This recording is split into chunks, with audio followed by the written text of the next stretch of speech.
Hi, David McIntosh, ENT specialist. I'm going to talk today about inner ear infections. So the inner ear is the part of the ear that sits inside the skull. So basically it's covered in bone.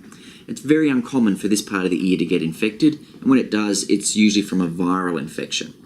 These viral infections are pretty random. They can come from things such as cold and flus, and they can come from the same virus that causes cold sores, for example, around the mouth at times.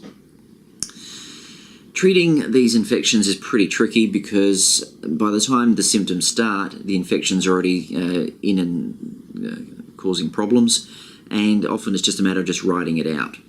The most common problem people have with inner ear infections is problems with their balance. Usually, not always, usually their hearing is relatively okay, but their balance goes quite off. And sometimes it can be due to an infection not only just of the inner ear that causes balance problems, sometimes you can actually get an infection in and around the nerves that go into the inner ear as well. And that's usually more related to that cold sore virus, for example.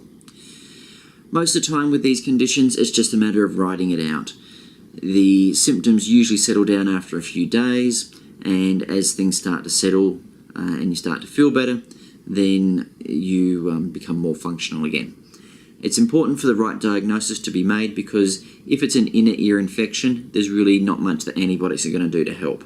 So with the ears playing up, your GP should be able to assess whether the middle ear is the cause of the problem based on having a look inside and looking for fluid or pus to suggest that, yep, this is a middle ear infection versus an inner ear infection where the ear actually looks perfectly normal when you look inside. Anyway, that's just a little summary about inner ear infections. Have a nice day.